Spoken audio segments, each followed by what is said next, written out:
اللهم صل وسلم وبارك على محمد وعلى آل محمد.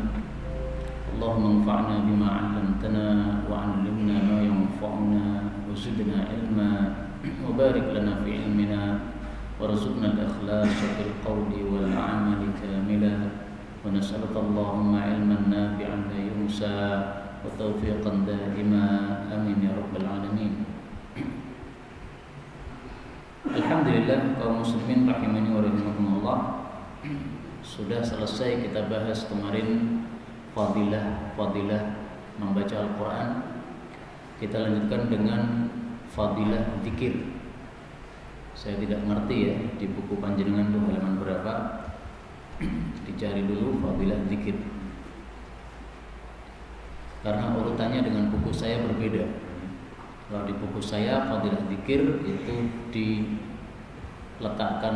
pertama kali, nomor 1. Fadilah zikir diletakkan nomor 1 itu sangat masuk akal, karena Allah Subhanahu wa taala menyebutkan di dalam Al-Qur'an, "Wala dzikrullahi akbar wallahu ya'lamu ma tasna'un." Dan sungguh zikir kepada Allah adalah sesuatu yang paling besar, dan Allah itu mengetahui apapun yang kalian lakukan. Ini surah Al-Ankabut ayat 45. Menurut Sayyidina Salman Al-Farisi, yang dimaksud akbar, paling besar, ini maksudnya adalah lebih utama dari segala sesuatu yang lain.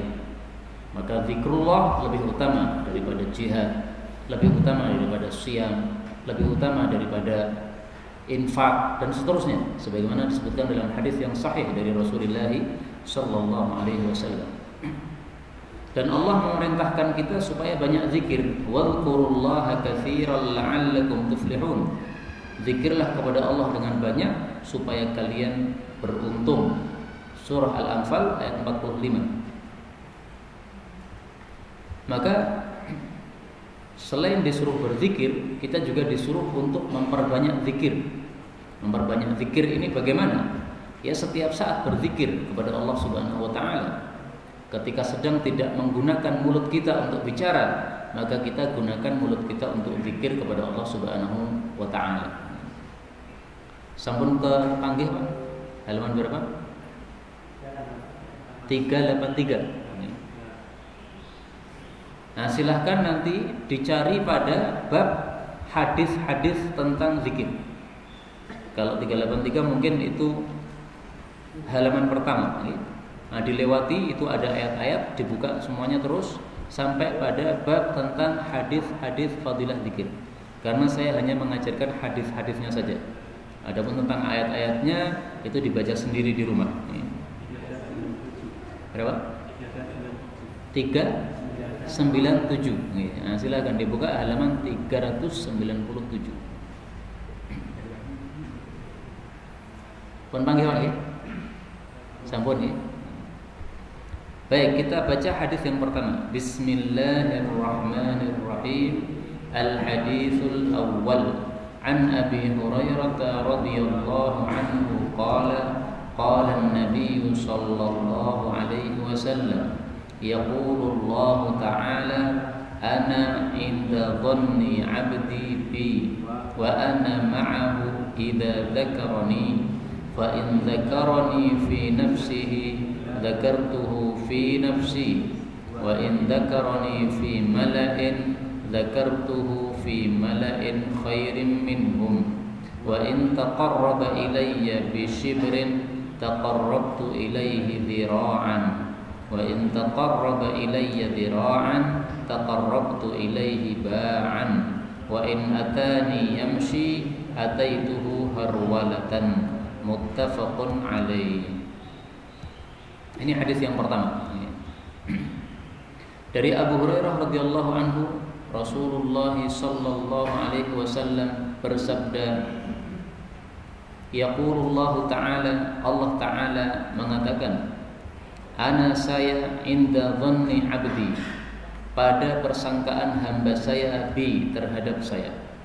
Wa ana, dan saya ini ma'ahu bersama hamba saya idza dzakarani, apabila dia mengingat saya. Fa in dzakarani, kalau dia itu mengingatku fi nafsihi, di dalam dirinya, dzakartuhu fi nafsi, saya pun mengingatnya dalam diriku, kata Allah Subhanahu wa taala. Wa in dzakarani, dan kalau dia itu mengingatku fi malain, pada sekelompok orang, dzakartuhu, aku juga mengingat dia fi malain khairin minhum, pada sekelompok yang lebih baik daripada mereka. Wa in taqarraba ilayya, dan kalau dia mendekat kepada saya bisyibrin, dengan satu jengkal, atau shibron, satu jengkal, taqarrabtu ilaihi dhira'an, saya pun mendekat kepadanya satu hasta. Wa in taqarraba ilayya dhira'an, dan jika dia mendekat kepada saya satu hasta, taqarrabtu ilaihi ba'an, saya pun mendekat kepadanya satu depa. Wa in atani yamshi, dan kalau dia itu datang kepada saya dengan berjalan biasa, berjalan kaki, ataituhu, aku datang kepadanya harwalatan, dengan berlari. Hadis ini muttafaqun alaih. Hadis ini menunjukkan fadilah zikir kepada Allah Subhanahu wa taala, bahwasanya siapa yang berzikir kepada Allah, maka wa ana ma'ahu, Allah akan menyertai dia. Yang dimaksud Allah menyertai hamba ini maksudnya adalah menyertai dengan pertolongan, dengan hidayah, dengan inayah. Inayah itu artinya perhatian.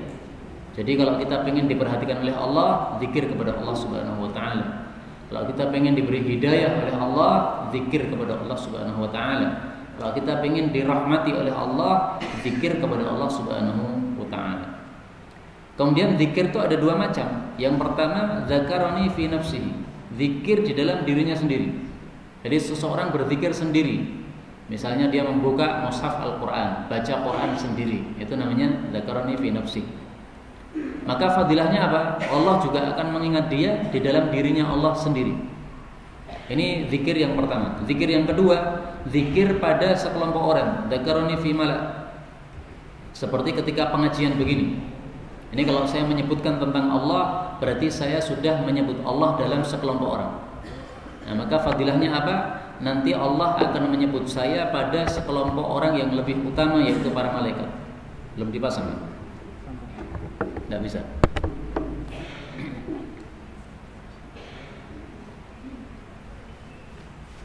Mau diganti? Ganti aja. Bisa. Mungkin kabelnya kadang lekuk bagus.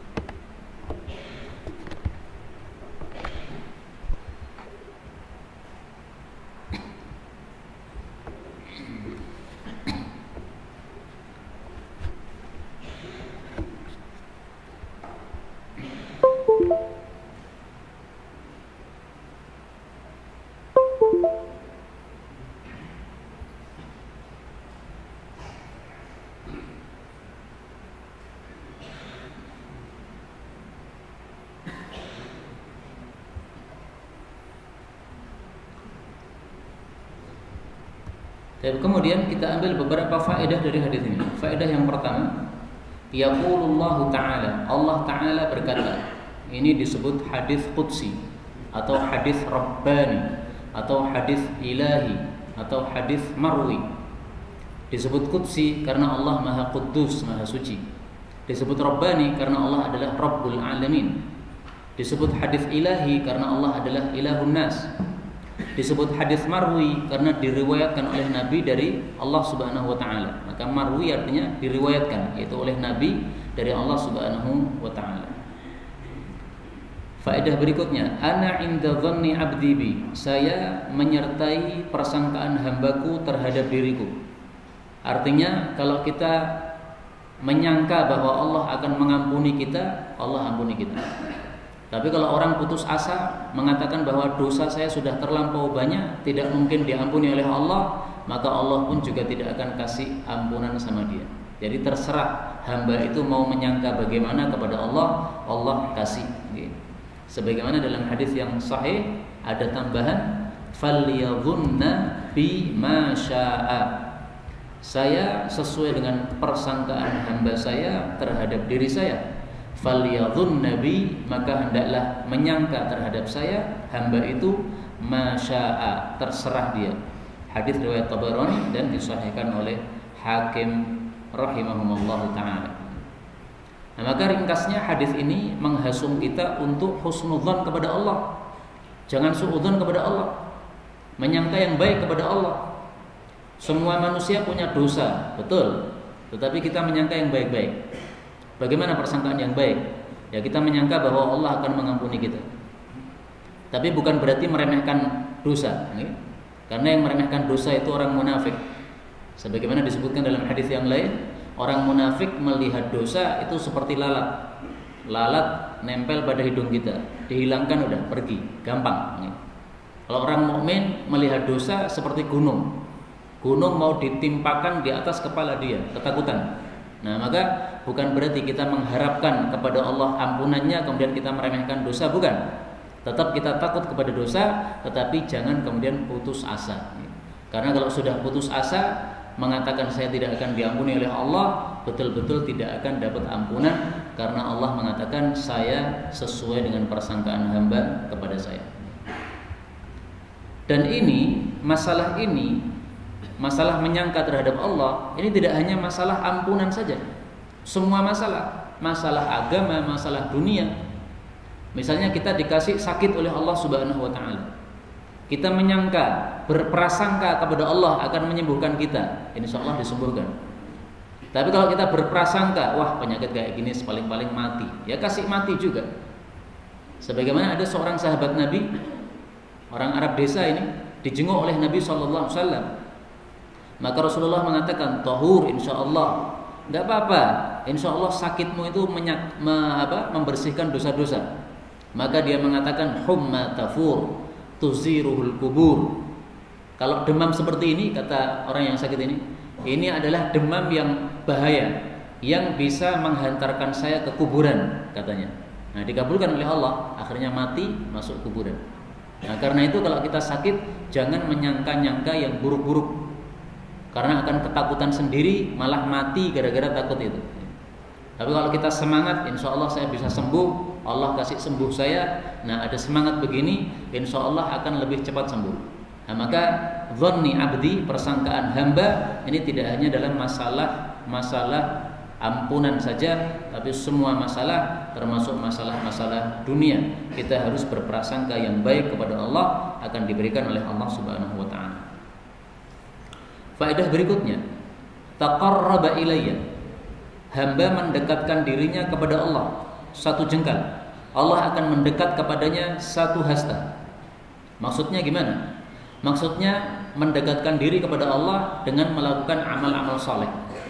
Jadi mendekat kepada Allah itu bukan naik ke langit, ambil pesawat terbang naik ke langit, bukan itu.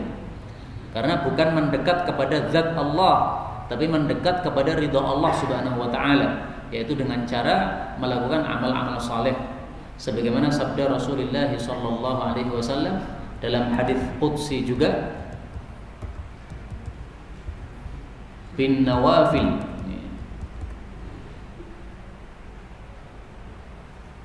wa ma taqarraba ilayya 'abdi bi syai'in, tidaklah seorang hamba mendekatkan dirinya kepadaku dengan sesuatu, ahabba ilayya mimma aftaratuhu alaihi, lebih saya sukai daripada mendekatkan diri dengan melakukan amalan fardu. Jadi mendekatkan diri kepada Allah dengan melakukan amal soleh. Amal soleh yang paling disukai oleh Allah, amalan fardu. Karena itu kita tidak rela kalau Jumatan ditutup gara-gara Covid, nggak rela. Jumatan suruh berhenti dulu selama beberapa hari, nggak bisa. Kenapa? Ini sarana untuk mendekatkan diri kepada Allah Subhanahu wa taala, dan itu kewajiban. Kewajiban nggak bisa ditinggalkan gara-gara aturan manusia. Allah itu yang ngatur manusia. Manusia tidak berhak ngatur apa yang sudah diatur oleh Allah. Kalau manusia mau ngatur, silahkan ngatur yang belum diatur sama Allah Subhanahu wa ta'ala. Yang sudah diatur oleh Allah, manusia hendaknya takluk terhadap aturan tersebut. Jadi jawaban kita jelas kepada mereka yang menginginkan Jumatan ditutup dulu. Kita katakan nggak bisa, karena ini aturan dari Allah langsung, nggak bisa diatur-atur oleh manusia lagi. Adapun selain itu silahkanlah diatur. Selama beberapa hari ini nggak boleh sepak bola, silahkan kalau begitu, nggak ada masalah. Karena sepak bola itu bukan urusan aturan Allah Subhanahu wa ta'ala. Mau ditutup lapangannya nggak ada masalah. Tapi ini aturan agama, kewajiban sholat Jumat tidak bisa ditutup gara-gara aturan manusia. Nah, tadi saya khutbah Jumat di satu masjid. Saya berangkat ke situ, kaget juga ada tulisan di situ. Sementara masjid ditutup. Nih. Tapi karena hanya ada tulisan begitu, saya nekat aja masuk dari pintu yang lain. Ternyata memang tulisannya itu hanya ditaruh di pintu timur, pintu utaranya masih dibuka. Nah, itu untuk taktik saja, okay? Supaya dianggap masjid ini tidak bermasalah. Nah, maka tidak ada yang membuat kericuhan di situ, tapi jamaah tetap berjalan. Salat Jumat tetap berjalan. Idul Adha kalau mau ditutup juga begitu, ya tulisi saja, ya tidak mengadakan salat Id, tidak mengadakan, tapi tetap ada yang datang. Nah, kalau ada yang datang pasti terjadi juga salat Id. Ya. Kalau memang ada yang menghendaki ditutup begitu. Ya. Kemudian Rasulullah mengatakan, wa ma yazalu 'abdi yataqarrabu ilayya bin nawafil hatta uhibba. Tidak henti-hentinya hambaku mendekatkan diri kepadaku dengan amalan-amalan sunnah sampai akhirnya aku pun mencintai dia. Nah, maka mendekatkan diri kepada Allah bisa dengan amalan-amalan sunnah setelah amalan wajib kita lakukan. Semakin banyak amal sunnah dilakukan, semakin dekat kepada Allah Subhanahu wa taala. Itulah yang dimaksud mendekat kepada Allah satu jengkal, kemudian mendekat kepada Allah satu hasta. Artinya lebih banyak lagi amalan solehnya, amalan sunnahnya ditambah lagi, berarti lebih mendekat lagi kepada Allah. Allah akan mendekat ba'an, satu depa itu segini nih. Kita mendekatnya satu hasta, Allah balas mendekatnya satu depa. Berapa kali lipat ini? 1, 2, 3, 4. 3 kali lipat, 4 kali lipat. Ya. Maka Allah Subhanahu wa taala kalau membalas hamba itu tidak akan membalas yang setimpal, tidak akan. Tetapi membalasnya yang lebih banyak daripada yang dia lakukan untuk amal-amal yang baik, ya. Kalau amal buruk maka akan dibalas dengan balasan setimpal. 1 balas 1, 2 balas 2. Amal baik enggak pernah setimpal. Selalu dilebihkan oleh Allah Subhanahu wa taala. Itulah yang dimaksud syakur. Allah Maha Syukur. Maha Syukur maksudnya apa? Ngasih pahala yang banyak atau balasan yang banyak terhadap amalan yang sedikit. Karena itu saya mengingatkan diri saya sendiri, demikian juga kepada seluruh jamaah, karena hari ini sudah tanggal 30 Dzulqa'dah. Menurut tanggalan di laptop saya ini. Tapi tanggalan-tanggalan yang beredar ini masih tanggal 28. Berarti besok 29. Dan itu terakhir. Kemudian hari Ahad itu sudah tanggal 1 Dzulhijjah. Nah, kita tahu tanggal 1 Dzulhijjah hari Ahad sampai nanti tanggal 10 Dzulhijjah itu amalan-amalan dilipat gandakan pahalanya oleh Allah Subhanahu wa taala. Karena itu mari kita bersiap-siap. Jangan lupa bahwa nanti tanggal 1 Dzulhijjah hari Ahad amalan kita sudah menjadi amalan yang berbeda. Nilainya tinggi di hadapan Allah Subhanahu wa taala. Karena itu jangan beramal yang biasa, amalnya ditambah. Mungkin biasanya membaca Al-Quran hanya 1 lembar, tambah lagi 1 juz. Mungkin biasanya satu hari sholat tahajudnya hanya membaca 1/4 juz misalnya, tambah lagi tahajudnya baca 1 juz misalnya. Yang intinya karena pahalanya berbeda, hendaklah amal kita juga berbeda. Kita lanjutkan hadis yang kedua. Al-haditsus tsani. An Abdullah bin Busr radhiyallahu anhu anna rajulan qala ya Rasulullah inna syara'i'al islami qad kathurat alayya fa akhbirni bi syai'in atashabbathu bihi qala la yazalu lisanuka ratban min dzikrillah rawahu Tirmidzi wa hasan. Dari Abdullah bin Busr bahwasanya seorang lelaki berkata, wahai Rasulullah, inna sesungguhnya syara'i'al Islam, syariat-syariat Islam, qad kathurat alayya, telah banyak terhadap saya. Maksudnya sudah banyak yang dia pelajari. Fa akhbirni, maka kabarkan kepada saya, bi syai'in, sesuatu atashabbathu bihi, yang saya akan berpegang teguh dengannya. Saya akan pegangi terus-menerus dengannya. Qala, Nabi mengatakan, la yazalu, tidak henti-hentinya lisanuka, lidahmu, ratban, basah, min dzikrillah, dengan zikir kepada Allah Subhanahu wa taala.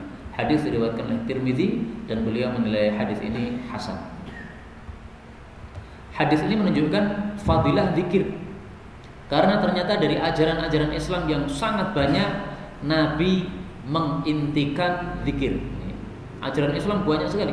Birrul walidain, baik kepada sesama muslim, baik kepada tetangga, baca Quran, sedekah, semua ini amal-amal baik. Semua ini syariat Islam. Tapi ternyata yang paling inti adalah apa? Zikir kepada Allah Subhanahu wa taala. Maka ini semakna dengan ayat yang tadi kita baca, wala dzikrullahi akbar. Zikir kepada Allah itu paling besar, enggak ada yang lebih besar, enggak ada yang lebih utama, kata Salman Al-Farisi radhiyallahu anhu. Yang dimaksud atasyabbatu bihi, saya berpegang dengannya, itu maksudnya saya akan mengamalkannya setiap saat. Kapan saja, pagi, siang, sore, malam, dimanapun juga, di jalan, di rumah, di pasar, di masjid. Nah, apa yang bisa saya pegangi teguh setiap saat, setiap waktu, setiap tempat? Maka Nabi katakan, lidahmu tidak henti-hentinya berzikir kepada Allah Subhanahu wa taala. Nah, maka kesimpulannya, zikir itu dilakukan dalam semua kondisi. Sebagaimana kebiasaan Rasulullah sallallahu alaihi wasallam, kana yadhkurullaha ala kulli ahyanihi. Adalah kebiasaan Nabi zikir kepada Allah Ta'ala dalam segala kondisi-kondisi beliau. Hadis riwayat Muslim. Segala kondisi, nggak ada pengecualian. Nah, terus bagaimana kalau kondisinya sedang di kamar mandi, sedang kencing misalnya, Nabi tetap zikir kepada Allah meskipun sedang kencing, sedang BAB tetap zikir, tapi zikirnya dengan hati. Karena kalau zikir dengan lidah, dengan mulut, pada waktu kita buang hajat, nah ini tidak sesuai syariat Nabi SAW. Ini tidak mengagungkan syiar Allah. Syiar Allah harus diagungkan. Nah, bagaimana? Salah satu caranya adalah tidak zikir dengan lisan pada saat kita buang hajat. Tapi ketika buang hajat tetap disyaratkan zikir dengan hati kita. Ingat kepada Allah Subhanahu wa taala, tidak lalai kepada Allah Subhanahu wa taala. Karena itu sebagian ulama zaman dulu kala mereka suruh budaknya berada di luar kamar mandi. Untuk apa? Selama dia buang hajat, maka budaknya ini disuruh untuk membaca kitab di luar kamar mandi. Maka dia buang hajat sambil mendengarkan ilmu yang dibacakan oleh budaknya di luar kamar mandi. Alhamdulillah sekarang kita sudah punya HP dan sebagainya. Kalau kita mau buang hajat atau kita mau mandi, kita bisa setel murattal, taruh di luar kamar mandi. Ada meja di situ, setel, sehingga kita mandi masih bisa menikmati murattal, masih bisa sambil berzikir dengan hati kita kepada Allah Subhanahu wa taala. Dan ini menunjukkan para ulama sangat bakhil terhadap waktu mereka. Mereka tidak mau kok kalau waktunya itu terlewat dengan sia-sia. Karena masuk kamar mandi, ini berapa menit? Misalnya 10 menit sia-sia, mereka nggak mau. Nah, supaya nggak sia-sia gimana? Suruh baca kitab budaknya itu. Dia mendengar dari dalam. Subhanallah. Ini adalah yang dilakukan oleh Ibnu Taimiyah, penulis kitab Muntakal Akhbar. Kata-kata rotban, basah. Lidahmu basah karena zikir kepada Allah. Ini bukan berarti lidah kita betul-betul harus basah karena keluar ludah, enggak. Ini hanya ungkapan orang Arab. Orang Arab mengatakan kalau seseorang itu sering menyebut sesuatu, itu dikatakan lidahnya basah dengan sesuatu tadi. Misalnya orang sering nyebut duit, nah maka dia disebut lidahnya basah dengan duit. Orang sering nyebut COVID, nah maka dikatakan apa? Lidahnya basah dengan COVID. Bukan berarti COVID-nya nempel di lidahnya, bukan, tapi dia sering menyebutnya. Itu ungkapan bahasa Arab. Nah, maka maksudnya di sini lidahmu tidak berhenti untuk apa? Zikir kepada Allah Subhanahu wa taala. Karena itu dari sini juga diambil pelajaran bahwa lidah itu bisa digunakan untuk zikir. Lidah ini ilat nih. Maka zikir itu tidak harus bibirnya bergerak, lidahnya saja sudah cukup. Misalnya kita mengucapkan la ilaha illallah, bibir kita tertutup, bisa enggak? Bisa. Coba gitu. Bibir ditutup, sekarang mengucapkan la ilaha illallah. Nah, ini lidahnya sudah bergerak. La ilaha illallah. Maka Ibnu Hazm mengatakan zikir paling utama la ilaha illallah. Kenapa? Kita bisa melakukan setiap saat dalam kondisi tidak ada siapapun yang tahu. Karena orang melihat bibir kita tertutup, sementara lidah kita bergerak-gerak la ilaha illallah, la ilaha illallah. Kalau zikir selain la ilaha illallah, kita perlu bibir. Misalnya subhanallah, tertutup bibirnya nggak bisa. Ya bisa tapi nggak sempurna. Lafalnya nggak sempurna. Okay? Kalau mau sempurna harus bibirnya bergerak. Tapi kalau la ilaha illallah itu bibir tertutup sudah sempurna pelafalannya. Karena makhrajnya semuanya di dalam, nggak perlu keluar, nggak perlu bibir. Karena itulah dalam mazhab Hanafi yang disebut membaca itu kalau bibirnya atau lidahnya bergerak. Tidak perlu ada suara. Tidak perlu ada suara. Tapi mayoritas para ulama mengatakan yang disebut membaca itu adalah kalau ada suara keluar. Misalnya orang sholat nih, Allahu Akbar. Dia harus membaca Al-Fatihah, harus ada suara yang keluar. Wah, saya sebagai makmum gimana? Ya tetap harus ada suara keluar, tapi suaranya lirih, tidak terdengar oleh orang sebelah. Terdengarnya untuk diri kita sendiri. Nah, kita dengar, karena itu bacaan kita. Tapi orang sebelah tidak mendengar. Nah, itu namanya bacaan yang sir. Itu menurut mayoritas para ulama. Kalau mazhab Hanafi enggak. Bibir bergerak atau lidah bergerak, meskipun sama sekali kita tidak mendengar suara kita sendiri, itu sudah dianggap membaca. Nah, dari sini nanti akan terjadi perselisihan fikih di antara para ulama. Seorang wanita yang lagi haid, sebagian berpendapat atau mayoritas berpendapat tidak boleh baca Quran kan? Nah, tidak boleh baca itu di mana? Kalau kita mengikuti pendapat mazhab Hanafi, maka membaca itu meskipun tanpa suara itu sudah membaca. Tidak boleh. Kalau mengikuti mazhab mayoritas ulama yang disebut membaca itu kalau keluar suara. Berarti kalau bibirnya bergerak saja tapi tidak keluar suara, ini bukan membaca. Maka masih boleh wanita haid kayak begitu. Jadi misalnya kita setel murattal sambil kita menirukan, tetapi tidak keluar suara sama sekali. Lidah hanya bergerak-gerak atau bibir bergerak-gerak, tapi tidak keluar suara sama sekali. Telinga kita atau diri kita tidak mendengar suara kita sendiri. Nah, itu bukan membaca menurut mayoritas para ulama kita. Wallahu a'lam bissawab. Kita lanjutkan hadis berikutnya. Al-haditsus tsalits an Abi Darda'i radhiyallahu anhu qala an-nabiy sallallahu alaihi wasallam ala unabbi'ukum bi khairi a'malikum wa azkaha 'inda malikikum wa arfa'iha fi darajatikum wa khairil lakum min infaqid dhahabi wal wariq wa khairil lakum min an talqaw aduwakum fatadribu a'naqahum wa yadribu a'naqakum qalu bala qala dzikrullahi ta'ala rawahu at-Tirmidzi wa qala Mu'adz bin Jabal ma syai'un anja min adzabillah min dzikrillah.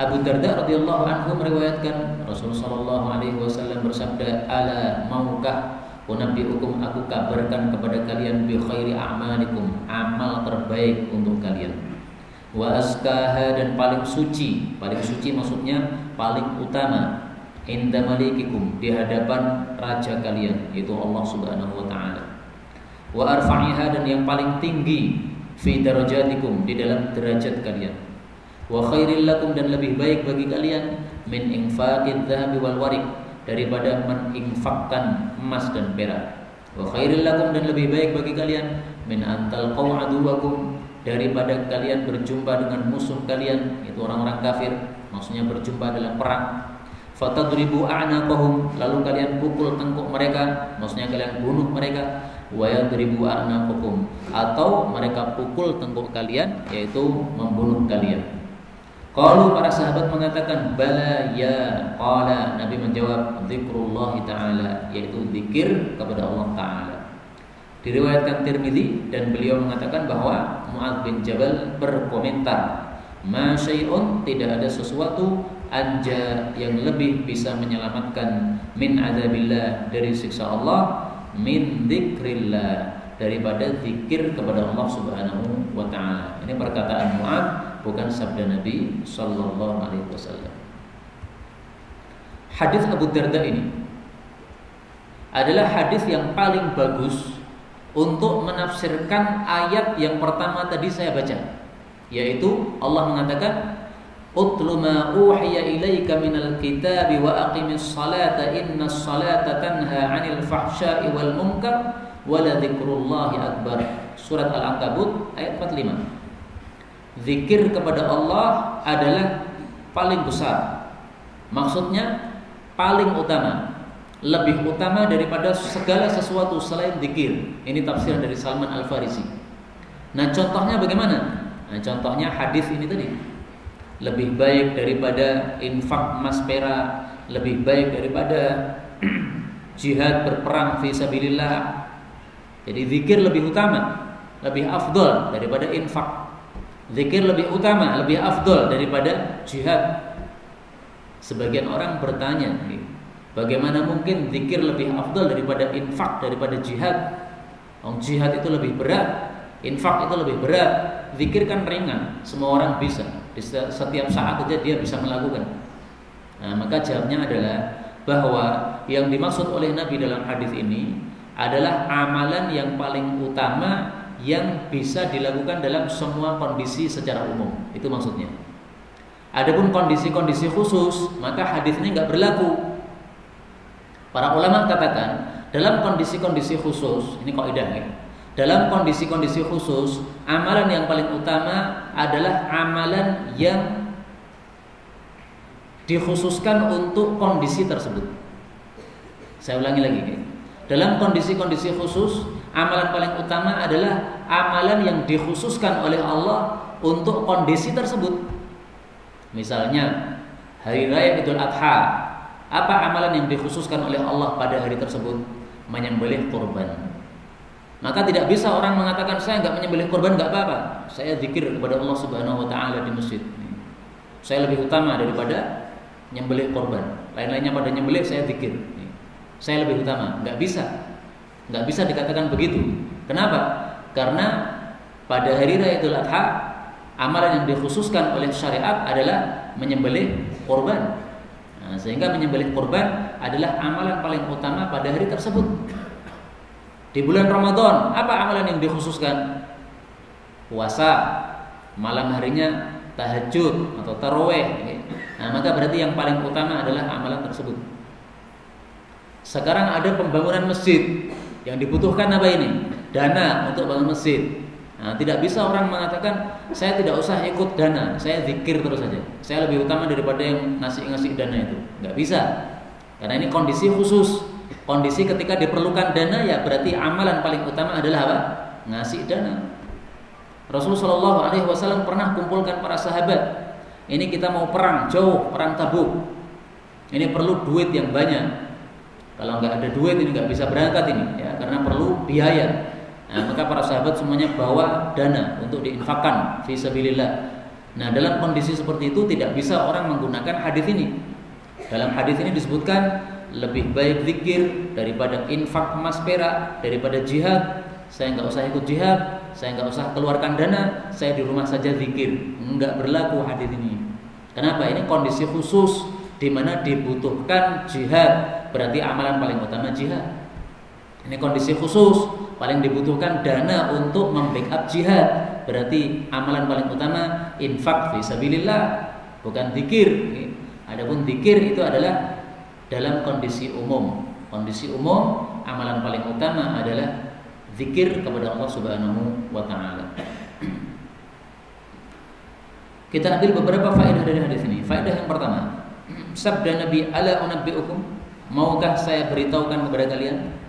Ini menunjukkan bagusnya pengajaran yang dilakukan oleh Rasulullah sallallahu alaihi wasallam. Karena Rasulullah ingin supaya sahabatnya tidak lupa terhadap hadis ini, maka dikasih pertanyaan dulu. Setelah dikasih pertanyaan, semuanya pada perhatian. Begitu sudah perhatian, baru disampaikan hadisnya. Nah, semuanya akan teringat insyaallah taala. Dan ini sering dilakukan oleh Nabi sallallahu alaihi wasallam. Pernah Nabi boncengkan Mu'adz bin Jabal di belakangnya. Ditanya, "Wahai Mu'adz, kamu tahu enggak haknya Allah terhadap para hamba? Demikian juga haknya para hamba terhadap Allah Subhanahu wa taala." Maka Sayyidina Mu'adz mengatakan, "Allahu wa rasuluhu a'lam." Kemudian Rasulullah tidak menjawab, tapi lanjutkan perjalanan. Tanya lagi, tidak dijawab lagi. Tanya lagi, baru kemudian Nabi memberikan jawabannya. Nah, ini Mu'adz ditanya sampai 3 kali, pasti dia akan perhatian serius betul terhadap apa yang disampaikan oleh Rasul sallallahu alaihi wasallam. Faedah berikutnya, azkaha, paling suci.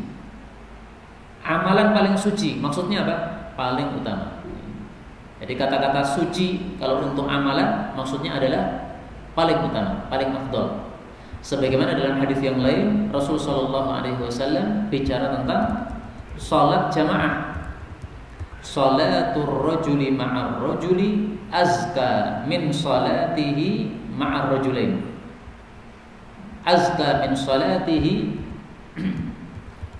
wahdahu.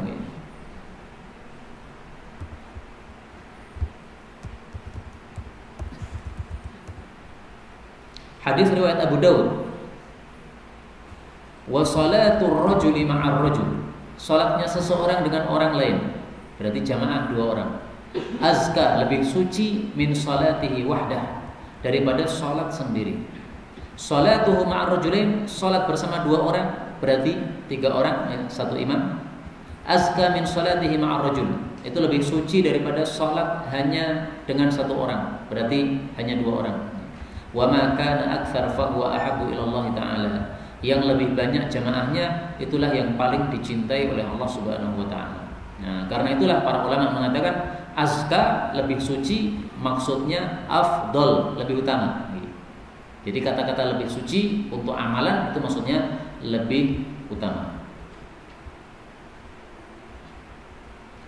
Kemudian faedah berikutnya, dalam hadis ini Rasulullah Shallallahu Alaihi Wasallam sebutkan 2 amalan, 1 infak, yang kedua jihad.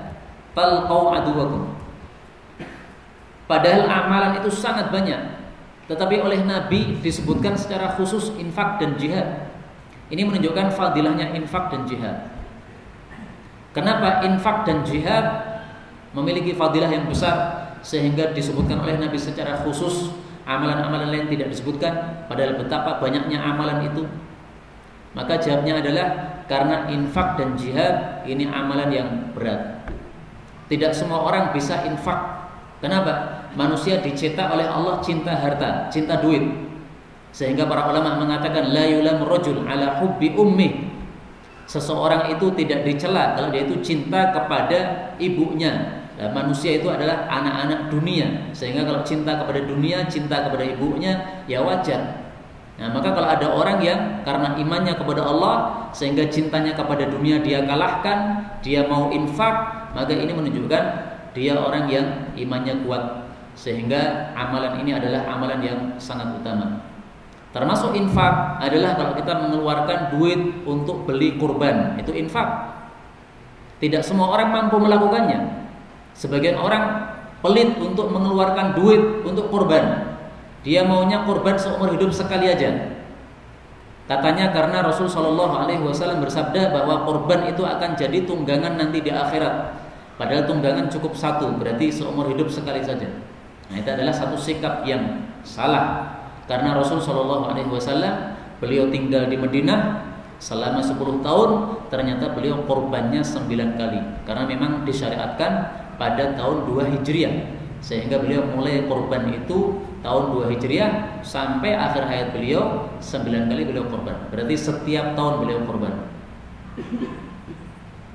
Kemudian hadis yang disebutkan tadi bahwa kurban akan jadi tunggangan di akhirat, itu hadis yang dhaif. Tidak ada yang sahih fadilah kurban secara khusus dalam hadis, enggak ada yang sahih. Nah, karena itu sikapnya salah dan hadisnya pun dhaif. Yang benar adalah kurban itu mestinya dilakukan setiap tahun, karena Allah juga memberikan kita rezeki setiap tahun, bahkan setiap hari. Allah kasih kita rezeki setiap hari, kemudian kita disuruh mengurangi dari rezeki tersebut untuk dikembalikan kepada Allah, untuk memberikan pinjaman kepada Allah, infak untuk Allah Subhanahu wa taala. Kita tidak mau, ini berarti terlalu pelitnya kita. Nah, maka ringkasnya infak ini tidak semua orang bisa melakukan. Yang bisa melakukan menunjukkan bahwa imannya kuat kepada Allah Subhanahu wa taala, karena dia mengalahkan cintanya kepada dunia, sehingga ini amalan yang sangat mulia. Demikian juga jihad. Jihad ini berat, tidak semua orang bisa melakukan. Karena jihad ini berarti kita rela untuk melepas nyawa. Kalau infak kita rela melepas harta. Harta dan nyawa ini sesuatu yang dicintai oleh manusia. Tidak ada satu manusia pun kecuali pasti suka harta sama nyawa. mau agamanya Kristen, mau agamanya Muslim, semuanya sama. Manusia itu sama, pasti cinta hartanya, cinta nyawanya. Dengan bukti dia nggak rela kalau nyawanya diambil orang, dibunuh. Dia nggak rela kalau hartanya diserobot orang, nggak mau. Mungkin dia yang salah, tetapi kalau diambil orang hartanya dia nggak mau. Nah, ini menunjukkan bahwa manusia memang cinta kepada dua hal ini, sehingga amalan dua ini amalan berat, infak sama jihad. Kita lanjutkan hadis berikutnya, hadis yang keempat. Al-hadithur rabi' an Abi Sa'id al-Khudri anna Rasulullah sallallahu alaihi wasallam qala la yadhkuranna Allah azza wa jalla qaumun fid dunya 'ala al-furushil mumahhada yudkhiluhum ad-darajatil 'ula. Akhrajahu Ibnu Hibban, qala al-Haythami isnaduhu hasan wa dha'afahu al-Albani. Dari Abu Sa'id al-Khudri bahwasanya Rasulullah sallallahu alaihi wasallam bersabda, la yadhkuranna Allah azza wa jalla, sungguh betul-betul akan zikir kepada Allah azza wa jalla. Siapa? Qaumun, suatu kaum, fit dunya, di dunia. Zikirnya di mana?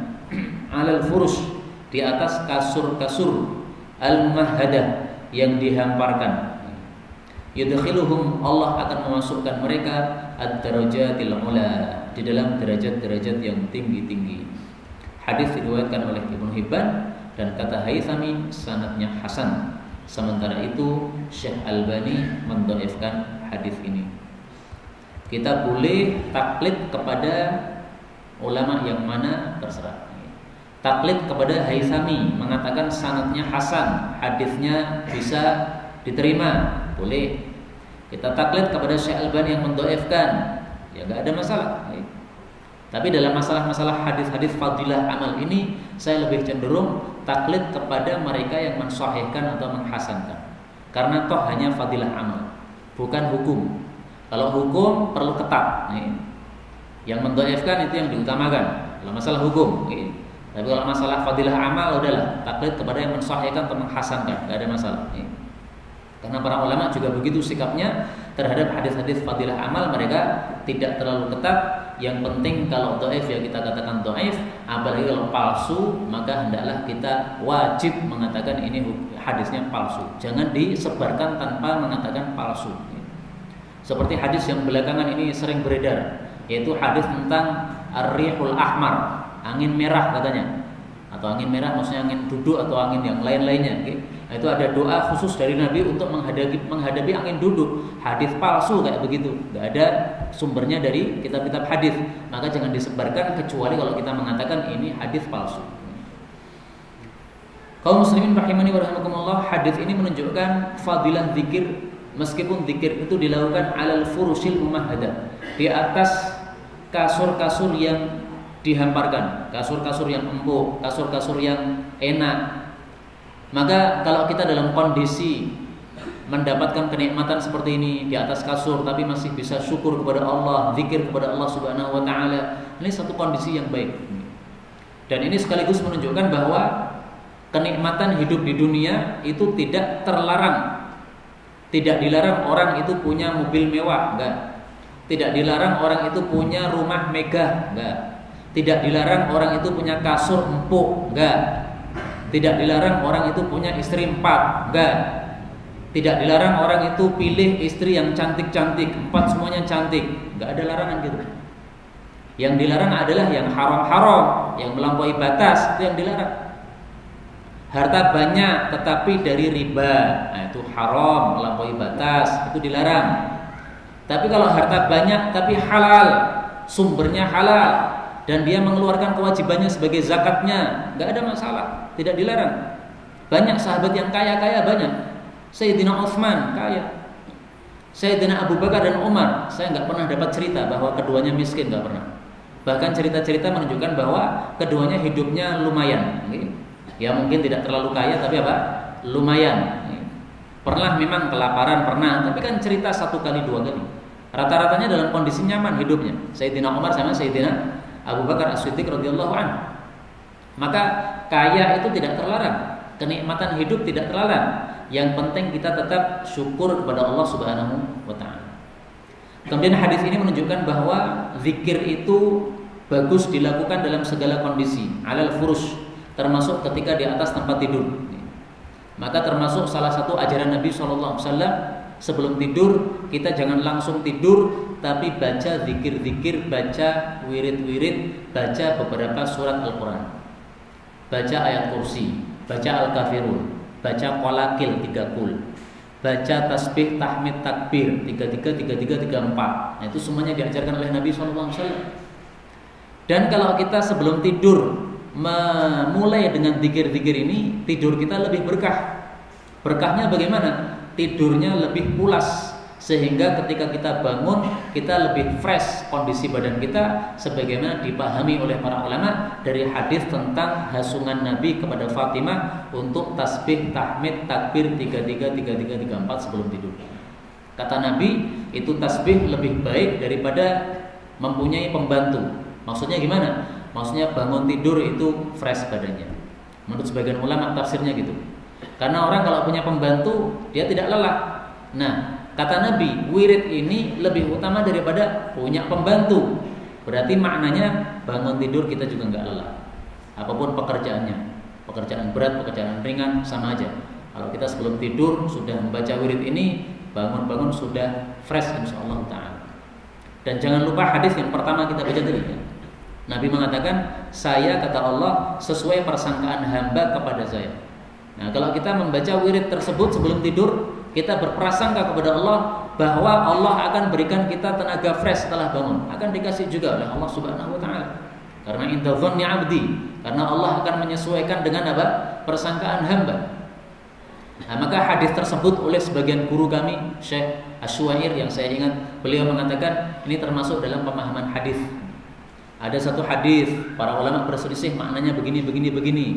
Ada yang memahami dengan makna tertentu, kita ikuti paham tersebut. Kita berprasangka bahwa Allah akan berikan apa yang dipahami oleh ulama tadi. Insya Allah akan diberikan juga. Contoh supaya lebih mudah untuk dipaham kalimat saya ini.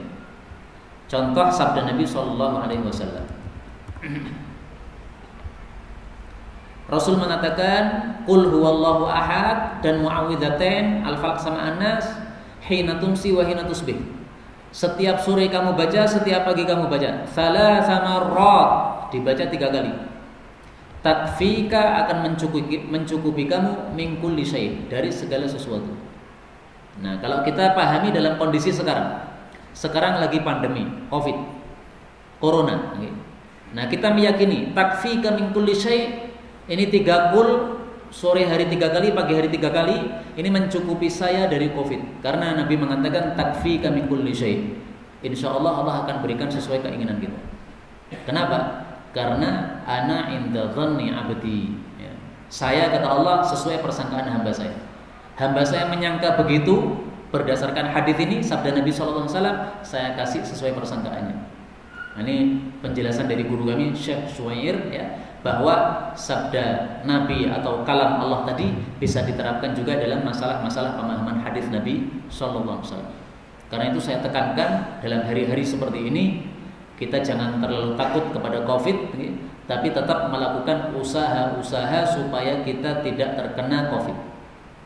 Datang ke perkumpulan orang yang umum di pasar misalnya, jangan lupa pakai maskernya karena orang umum. Kalau kita ke masjid, insya Allah semuanya udah bersih. Karena sebelum ke masjid itu semuanya udah wudu, bersih semuanya insya Allah. Tapi kalau di pasar kan umum, nggak ngerti kita. Ada orang sholat, ada juga yang nggak sholat. Ada orang yang kemproh, ada juga orang yang bersih. Nah, maka perlu kita jaga diri. Pakai maskernya kalau ke pasar. Kenapa? Untuk menjaga diri. Demikian juga ikhtiar yang bersifat agamis kayak begini. Baca setiap hari 3 kul, 6 kali. Karena sorenya 3 kali, paginya 3 kali, berarti 6 kali.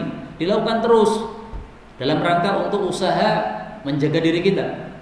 Jangan terlalu takut akhirnya tidak pernah ke masjid. Jangan terlalu takut akhirnya Jumatan ditutup. Jangan terlalu takut akhirnya dilarang untuk sholat Id. Sholat Id harus di rumah sendiri-sendiri. Nah, sholat Id di rumah nggak ada di masa Nabi SAW. Sholat Id ya kumpul jamaah. Kalau tidak bisa di lapangan maka bisa di masjid. Lapangan tutup, oke, masjid bisa digunakan. Tapi kalau sholat Id sendiri-sendiri di rumah itu nggak ada prakteknya dari Rasulullah SAW. Dan sungguh aneh mereka, sholat id ditutup tetapi malnya tidak ditutup. Lah bedanya apa podo-podo kumpuli? Apakah Covid-nya itu datang kalau ada sholat? Nah, kalau pemikirannya begitu, berarti pemikiran PKI. Berarti yang buat aturan orang PKI. Nah, kalau begitu perlu dibeleh orangnya. Karena PKI kan mikirnya Palu Arit. Nah, Palu Arit untuk beleh, sebelum dia beleh kita beleh dulu. Nah, itu kalau apa? Betul-betul memang dari PKI. Jadi jangan terima kalau kita itu ditipu oleh para PKI. Na'udzubillahi min syarri dzalik. Kita berlindung kepada Allah jangan sampai Indonesia ini dikuasai oleh orang-orang yang tidak punya agama. Amin ya rabbal alamin. Kembali ke sini. Hadis ini mengatakan yudkhiluhumud darajatil ula. Allah akan masukkan orang-orang itu dalam derajat-derajat yang tinggi. Ini maksudnya jannah. Dari mana taunya? Dari Al-Quran. Allah sebutkan ad-darajatul ula, maksudnya adalah jannah atau surga, yaitu pada surat Thaha ayat 75. Wa may ya'tihi mu'minan qad 'amilas shalihat fa ulaika lahumud darajatul ula. Apa itu ad-darajatul ula? Jannatu 'adnin. Surga-surga yang kekal. Adn itu artinya kekal. Kita lanjutkan hadis yang kelima. Al-haditsul khamis. An Abi Musa radhiyallahu anhu qala an-nabiy sallallahu alaihi wasallam mathalul ladzi yadhkuru rabbahu wal ladzi la yadhkuru rabbahu mathalul hayyi wal mayyiti muttafaqun alaih. Rasul sallallahu alaihi wasallam bersabda, masalu perumpamaan alladzi yadhkuru rabbah, orang yang zikir kepada Allah, wal ladzi la yadhkuru rabbah, dengan orang yang tidak zikir kepada Allah. Masalul hayyiti, seperti orang yang hidup, wal mayyiti, dengan orang yang mayit, orang yang mati. Hadis muttafaqun alaih. Apa sih perbedaannya orang hidup dengan orang mati? Orang hidup itu zahirnya ada aktivitas, dia bisa bekerja ini, bekerja itu, bermanfaat. Orang mati zahirnya nggak punya kerja, diam aja, badannya diam karena sudah mati. Orang hidup itu di dalam tubuhnya ada roh, ada nyawa, itu yang menggerakkan tubuhnya. Orang mati di dalamnya kosong, tidak ada nyawa. Nah, demikian juga perumpamaan orang yang zikir dengan orang yang tidak zikir. Orang yang zikir, zahirnya akan muncul amalan-amalan. Misalnya baca Quran, misalnya sholat, misalnya membantu orang karena dia zikir kepada Allah, ingat kepada Allah, tahu bahwasanya membantu orang ini akan menyebabkan pahala. Nah, akan ada aksi-aksi yang zahir, yang tampak, yang muncul. Sebagaimana orang hidup akan muncul aktivitas, aksi-aksi. Keluar dari rumah, itu yang melakukan orang hidup. Orang mati nggak bisa. Karena itu jangan percaya pocongan, Pak. Pocongan orang mati itu nggak bisa gerak. Kalau dia gerak itu pasti orang hidup. Kalau ada pocongan, tangkap aja, pukuli kepalanya. Kalau keluar darah, oh itu murid. Nggak ada pocongan dipukuli, nggak keluar darah, nggak ada. Kecuali kalau apa?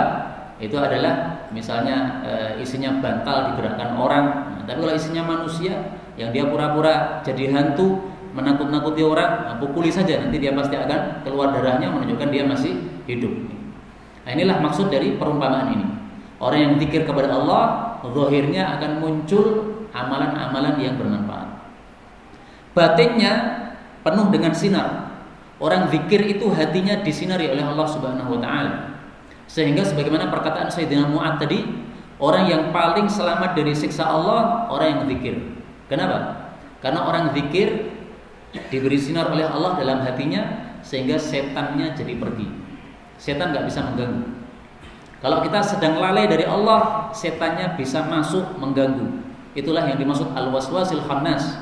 Al-waswas memberikan waswas pada diri manusia. Kapan itu? Ketika lalai dari zikir. Al-Khannas dia akan tenggelam, gak bisa mengganggu. Kapan itu? Ketika kita sedang zikir. Kalau zikirnya betul-betul, maka akan menyebabkan apa?